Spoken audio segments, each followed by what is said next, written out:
My sister's face went completely white the moment she saw me walk through those doors. That's the image I keep coming back to. Not the fluorescent lights overhead. Not the rows of wooden chairs. Not the sound of my own heels on the tile floor. Just her face. She had been mid-sentence, talking to her attorney, and then she looked up and everything stopped. Her mouth stayed open. Her eyes moved slowly from my face down to my badge, then to the federal seal on the lanyard around my neck, then back up again. I hadn't seen her in 9 years, and in about 30 seconds everything she had told our parents about me was going to unravel in front of everyone in that room. But to understand how we ended up there, you have to go back to a quieter place first. A small city in central Ohio called Mansfield, the kind of place where the same families have lived in the same neighborhoods for 3 generations, where people recognize your last name before they recognize your face. I grew up on a street called Birchwood Lane. Our house was a 2-story colonial with dark green shutters and a front porch my father refinished every spring whether it needed it or not. My father, Dale Calloway, spent 30 years as a shift supervisor at a manufacturing plant east of town. He left early every morning in the same jacket, came home at the same time every evening, and sat in the same chair at the dinner table for as long as I can remember.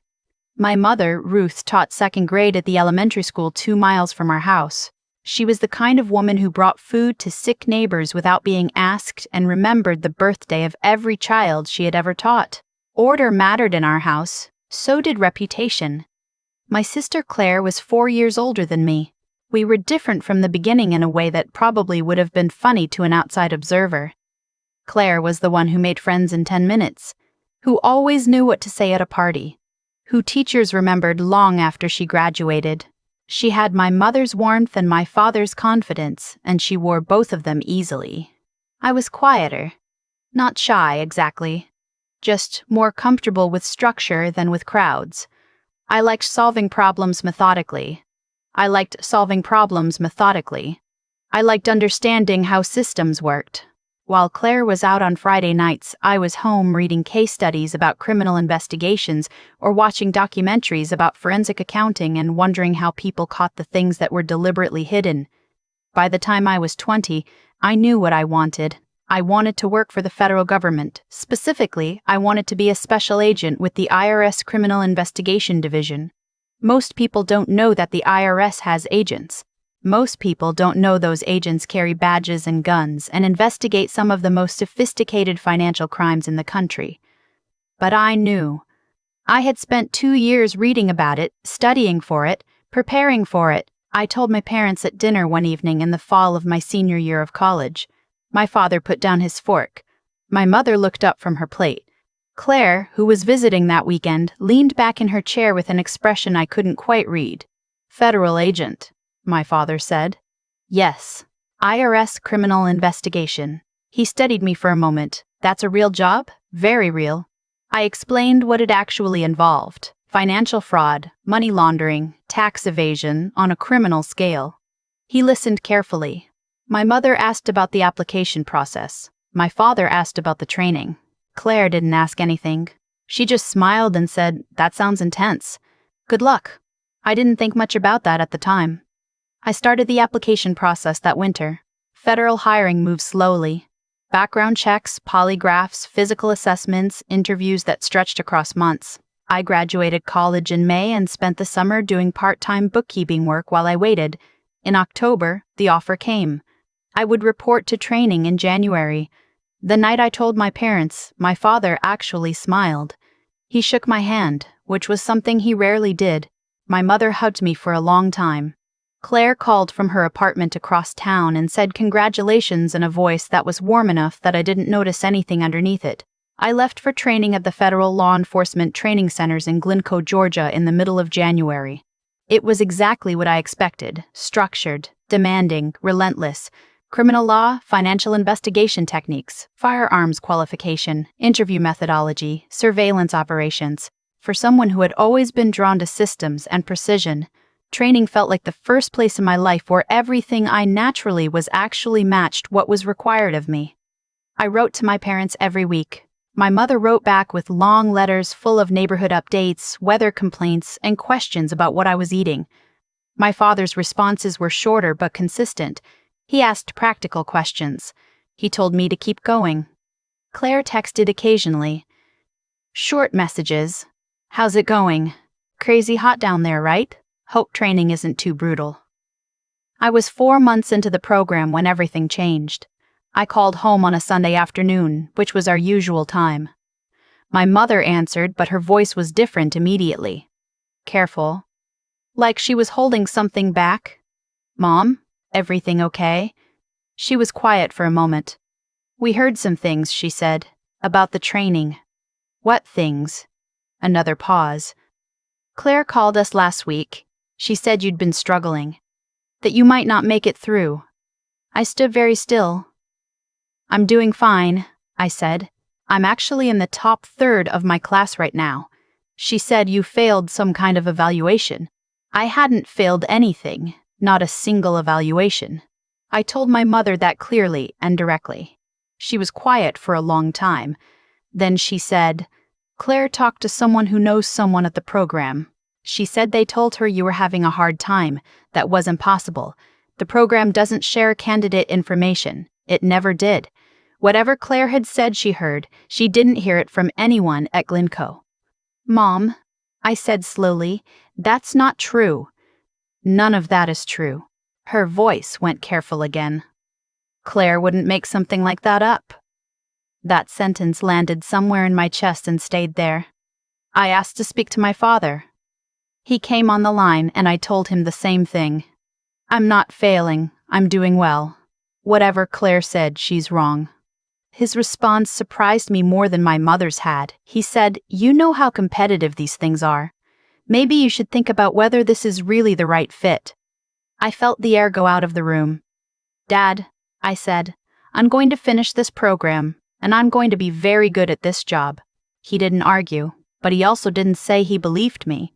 I hung up and sat on the edge of my bunk for a long time. I told myself it would work itself out. Once I graduated, once I had the badge and the credentials and the actual career, they would see. I told myself that. I graduated 6 months later. The ceremony was in the morning. We stood in rows in our suits, and the badges were presented one by one. When my name was called, I walked forward and shook hands and felt the weight of that credential in my hand and thought, now they'll know. I called home that evening. My mother answered again. I told her I had graduated, that I was officially a special agent. There was a pause. Then she said, Claire mentioned you might be doing something else now. Some kind of office position? I closed my eyes. No, Mom. I'm a special agent. I graduated today. She sounded uncertain. Oh. Well, that's good. The call lasted 4 minutes. I drove to my first field assignment in Columbus the following week. I didn't go to Mansfield first. I told myself it was because I didn't have enough time, but the real reason was simpler. I didn't know what I would walk into.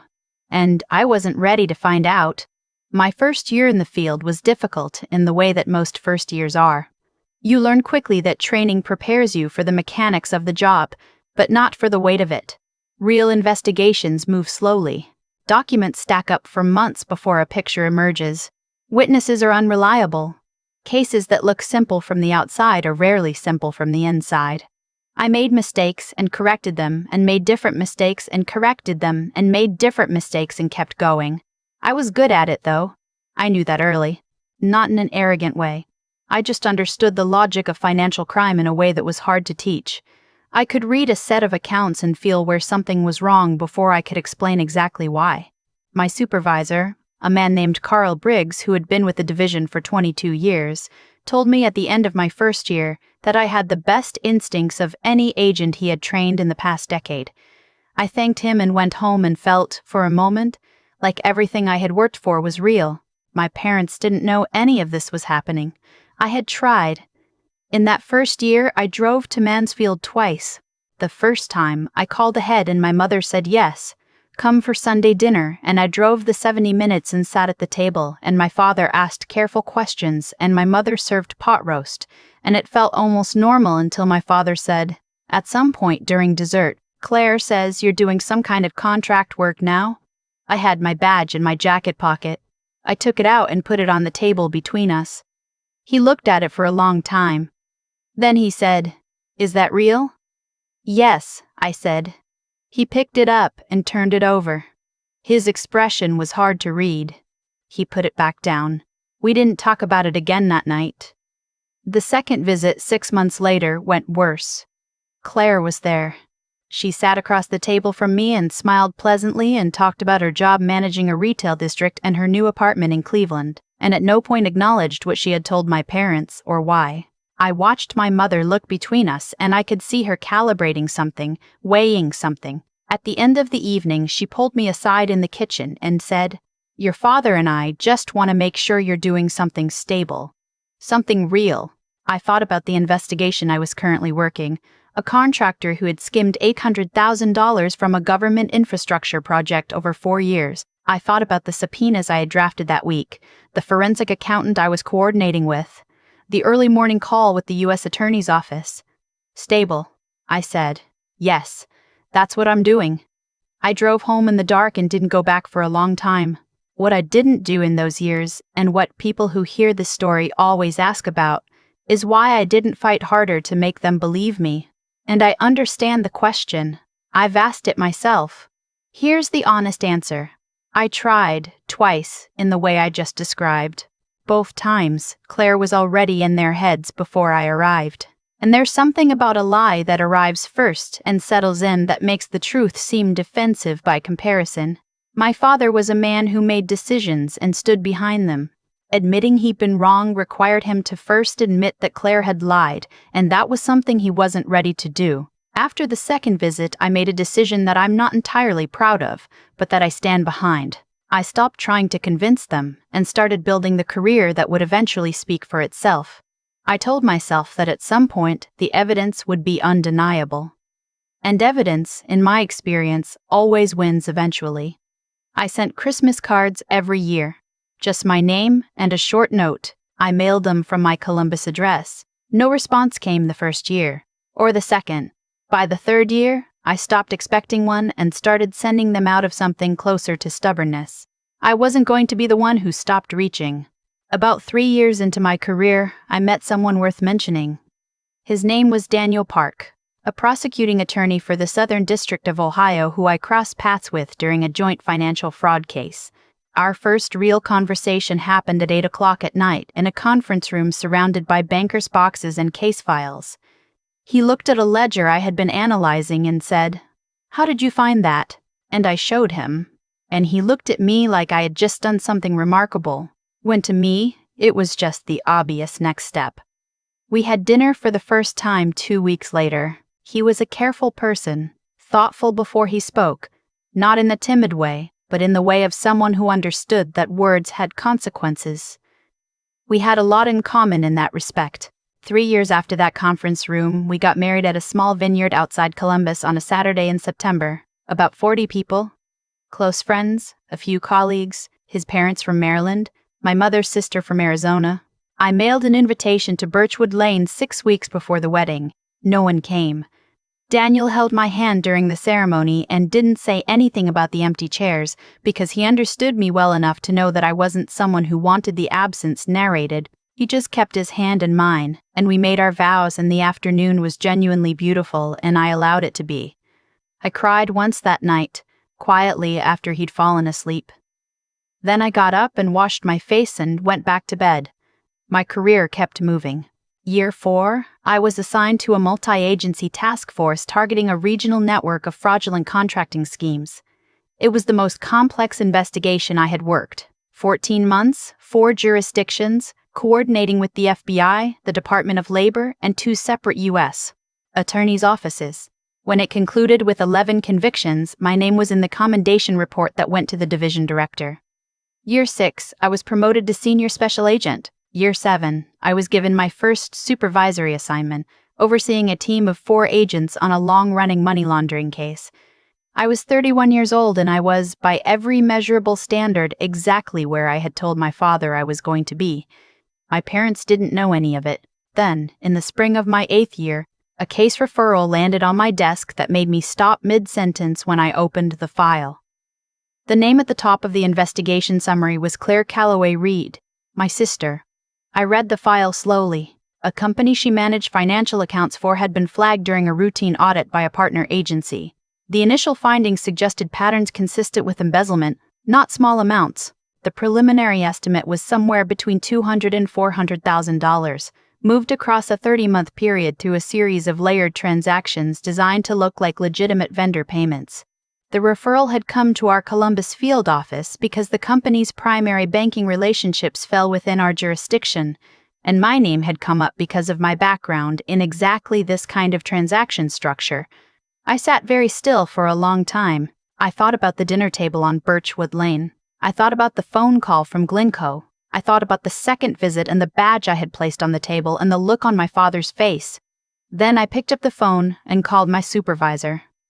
I disclosed the relationship immediately. That's protocol, and it's also just the right thing to do. My supervisor, a woman named Sandra Okafor who had been with the division for 15 years, listened carefully. She asked a few clarifying questions.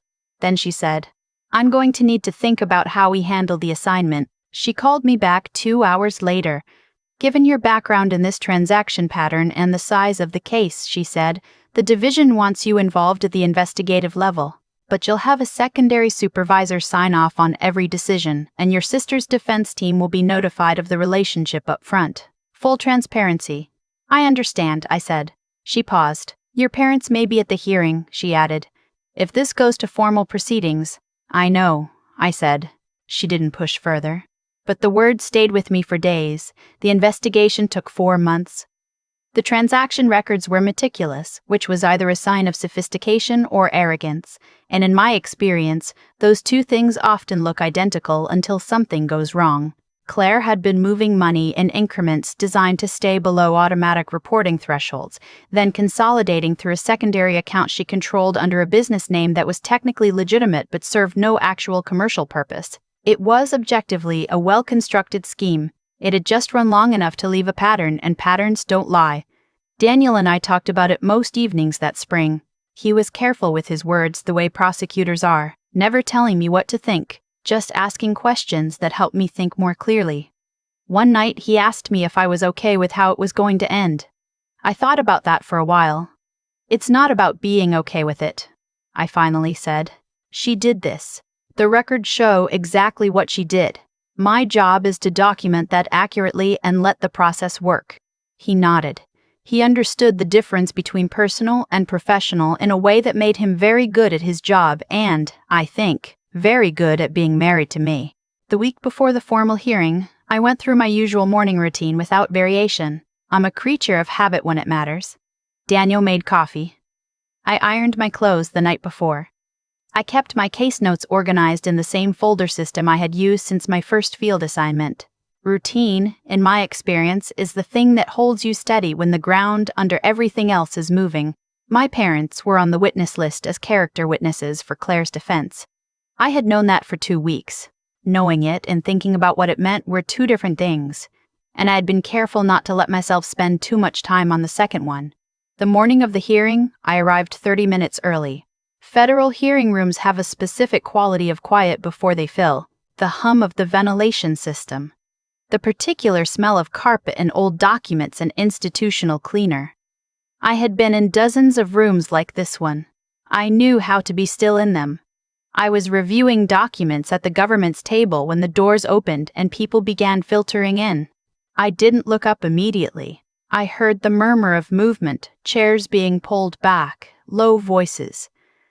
Then I sensed something shift in the room's atmosphere and I looked up. My parents were standing in the aisle about 20 feet away. My father had more gray in his hair than the last time I had seen him. My mother was wearing a blue cardigan I didn't recognize. They were looking toward the defense table, toward Claire. They hadn't seen me yet. I watched my mother lean toward my father and say something quietly. Then she turned her head and looked across the room. Our eyes met. She didn't look away. She went very still, the way you go still when something doesn't make sense yet. Her gaze moved from my face to the badge on my belt, to the federal seal on the documents in front of me, and then back to my face. My father turned a moment later. He was harder to read than my mother always had been, but I saw his jaw set and then, slowly, release. Claire saw me last. Her attorney was speaking to her, and then she followed his glance, and there I was, and her face did what I described at the beginning.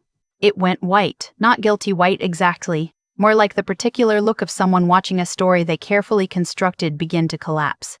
The hearing was called to order. I won't walk through all of it.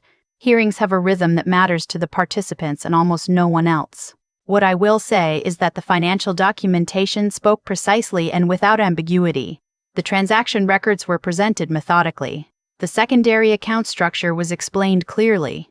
The amounts, the dates, the pattern over 30 months, it all came out in the careful, undramatic language of federal proceedings, and that language has a way of making things very real. During a recess in the late morning, I was standing in the hallway reviewing my notes when I heard footsteps behind me. I turned. My parents stood about 6 feet away. My mother had her hands clasped together in front of her. My father had his arms at his sides in the deliberate way he held himself when he was managing something internally. For a moment, none of us spoke. My mother said my name first. Rebecca. I looked at her. Mom. Her eyes moved to my badge again. Then she said something I hadn't expected. How long have you had that? 8 years, I said. She absorbed that. 8 years. My father cleared his throat. What's your title? He asked. Senior Special Agent. IRS Criminal Investigation. He repeated it quietly, not as a question, just absorbing the words. His eyes moved to the federal seal on the lanyard around my neck, the same one he had never seen before today. I thought about all the things I could say, all the things I had rehearsed in my head over 8 years without meaning to. In the moment, none of them seemed necessary. Finally, my father said, Claire told us you couldn't pass the training. I know, I said. We believed her. I know that too. His jaw tightened briefly.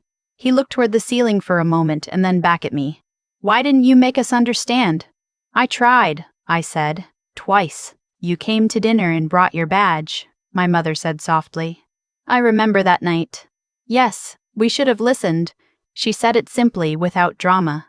It wasn't a full apology. It was something smaller than that, but also more honest than most apologies I have heard, because it named the specific failure without dressing it up. My father looked toward the courtroom doors. Then he looked back at me. Your mother and I kept talking about you, he said. Even after things went quiet between us. He paused. I never stopped telling people my daughter worked for the government. I looked at him. I just didn't know what to say when they asked which part, he added. That small admission told me more about those 8 years than almost anything else could have. He had held on to something, even when he hadn't known what to do with it. Pride, without understanding, is a strange and painful thing to carry, and I could see he had been carrying it for a while. The bailiff announced that proceedings were resuming. We went back inside. Claire's attorney presented her character witnesses that afternoon. My parents sat in the gallery. I sat at the government's table. At some point during a recess, I looked back and my mother was watching me with an expression I hadn't seen from her in years. Not the careful, uncertain look of those early phone calls. Something more open than that. Something that looked, if I'm being honest, like she was trying to see me clearly for the first time in a long time. The hearing concluded that day. The findings were clear and the documentation was thorough. Claire's attorney indicated she would be entering into a cooperation agreement with the government in lieu of a full trial. The details of that process would unfold over the following weeks, but the outcome, given the evidence, was not really in question. After the room emptied, I gathered my files in the quiet that follows the end of formal proceedings. When I stepped into the hallway, my parents were still there. My father spoke first this time. He said, "Could we take you to dinner?" I looked at him for a moment. The question was simple, but it wasn't small. We both knew that. I thought about Daniel at home, who would ask me how it went in that careful way he had. I thought about the drive back to Columbus. I thought about 8 years of Christmas cards sent without reply. Yes, I said. That would be fine. We went to a diner 2 blocks from the Federal Building. Vinyl booths, fluorescent lights, coffee that came in a thick white mug. My father ordered soup. My mother ordered a sandwich and then didn't eat much of it. I had coffee and a slice of pie that I also didn't really eat. We talked for 2 hours. Not about Claire. Not immediately. We talked around the edges of everything first. My father asked about the job. Genuinely asked, not in the careful way he had asked at that long ago Sunday dinner, but with the attention of someone who actually wanted to understand. My mother asked about Daniel. She had never met him. I showed her a photo on my phone and she looked at it for a long time. He seems kind, she said. He is. Eventually, carefully, we got to the part that had been sitting in the middle of the table the whole time. My mother said, I want to understand what happened with Claire, why she said what she said. I wasn't sure I had the full answer to that, but I had a partial one, built from years of working cases where the motive was rarely as complicated as it first appeared. People make decisions to protect their position, I said. I was leaving and people were paying attention to me in a way they hadn't before. I think that was uncomfortable for her. My father stared at his coffee cup. She was never jealous of you, he said. Not that I saw. Maybe not consciously, I said, but I think she felt something shift and reacted to it before she understood what she was doing. And then it got too big to take back. He nodded slowly. My mother said, I should have called the agency. When you told me you graduated, I should have asked to verify. You could have, I said. She wiped her eyes. But I believed your sister. I know. That's the part that's hardest to forgive myself for, she said. Not that I believed her. That I didn't ask one more question. I thought about the comment I had once read, in a place I can't quite remember now, about how many families lose years simply because no one asks one more question when something feels wrong. That question had stuck with me. Because it named the exact thing. Not cruelty, not indifference. Just the failure to take one more step when something felt uncertain. You were a family that trusted each other, I said. She used that. My father looked up. That's generous, he said. It's accurate, I said. There's a difference. He almost smiled at that. We paid the check and walked out into the evening together. The street was quiet, late enough that the downtown foot traffic had thinned. My mother hugged me before I got into my car. She held on a little longer than I expected, and I let her. My father shook my hand, the same way he had the night I told them about the federal application. Then he added something he hadn't said that night. I'm proud of you, he said. I should have said that a long time ago. I drove home with the radio off. 2 months later, my parents came to Columbus for the first time.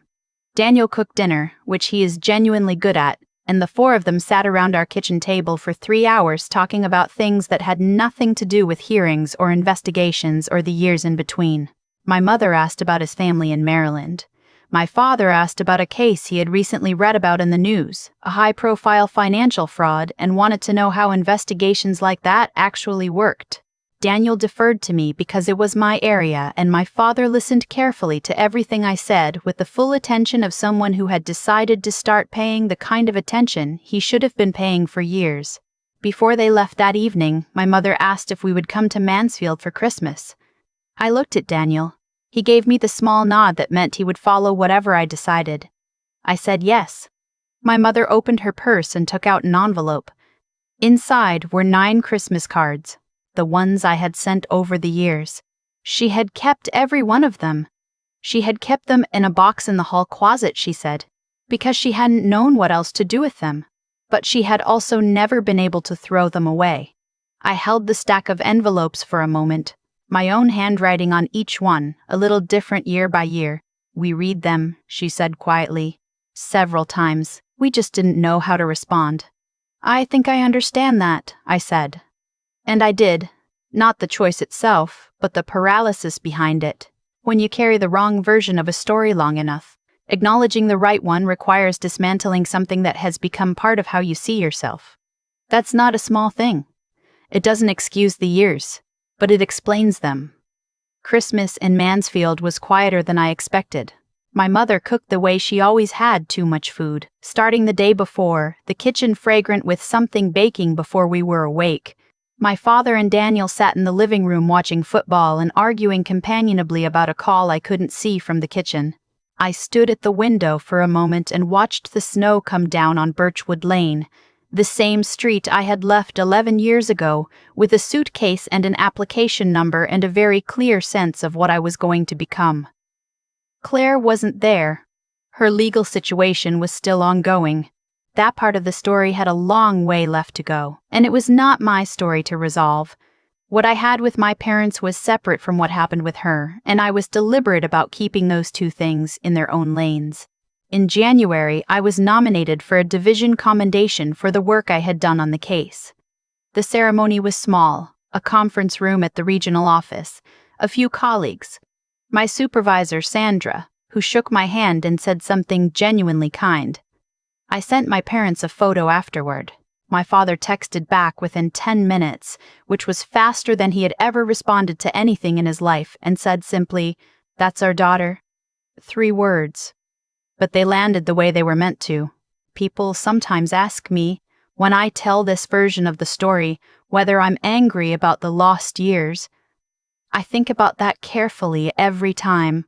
The honest answer is that anger is a feeling I worked through a long time ago, mostly alone in hotel rooms during long assignments, when I had nothing but time and silence. By the time the truth came out in that hearing room, I had already done most of what anger requires of you. I had felt it and named it and set it down. What I think about more often is the simpler thing. The question. Not the lie, not the years, but the single question that nobody thought to ask. My parents are smart people, careful people. People who taught me to verify before concluding, to ask before assuming, to take one more step when something felt uncertain. And yet, when it mattered most, they took someone else's word for something that a single phone call could have disproved. Not because they were cruel, because asking felt like doubting their own child, and doubting their own child felt like something they couldn't afford to do. That's the thing about trust inside a family. It can be the most generous thing in the world, and it can also be the thing that gets used against you. I'm not sure there's a clean answer to that. I'm not sure I want there to be. What I know is that somewhere in my hall closet, there is a small box. Inside it are 9 Christmas cards in slightly worn envelopes with my own handwriting on the front. My mother gave them back to me that night at the diner. I didn't send them back to her. They felt like they belonged to me now. Evidence of something I want to remember clearly, not bitterly, but clearly. Some nights, when work has been particularly long and Daniel has fallen asleep and the house is quiet, I think about that courtroom. About my sister's face going white. About my mother's hand moving to her mouth. About my father gripping the back of the bench in front of him. I think about what the badge said without any words at all. And I think about the phone call no one made for 8 years, and the one I finally stopped waiting for. And the door that I kept leaving the porch light on for, even when I wasn't sure anyone inside was still looking toward the window. The truth doesn't always arrive on your schedule, but in my experience, if you do the work and you keep showing up, it arrives. That's what I keep coming back to. I've thought a lot about cause and effect since that day in the hearing room, not in a dramatic way, more in the quiet, methodical way that my job trained me to think. You follow the chain. You look at what produced what. You resist the urge to start in the middle of the sequence and call it the beginning. The beginning, for me, wasn't the lie Claire told. The beginning was a decision I made when I was 20 years old, to pursue something difficult and specific and completely my own in a direction no one in my family had gone before. That decision set everything else into motion. The training, the badge, the years of building a career in deliberate silence. And eventually, inevitably, the morning I walked into a federal hearing room, and the truth finally caught up to the version of events my family had been living inside. That's how cause and effect actually works. Not as punishment and reward in any neat or tidy sense. Just as a long chain of consequences following choices, forward through time until the distance between what's true and what people believe becomes impossible to maintain. Claire made her choice early, and it felt, I imagine, like a small thing at first. One phone call, a few sentences, something that might correct itself on its own later. But choices like that don't correct themselves, they compound. And the compounding doesn't just affect the person who made the choice, it radiates outward and takes years from people who never agreed to the arrangement. 8 years in my case. What I keep returning to is not the lie itself, but what allowed it to survive. And the honest answer is that 3 people let it survive. Claire, by repeating it. My parents, by not asking one more question. And me, by eventually accepting the silence as the condition of my life and working within it rather than forcing the confrontation that might have ended it sooner. I don't say that to assign blame evenly. What Claire did was deliberate. What my parents did was passive. What I did was a kind of survival. Those are different things, but they all fed the same outcome.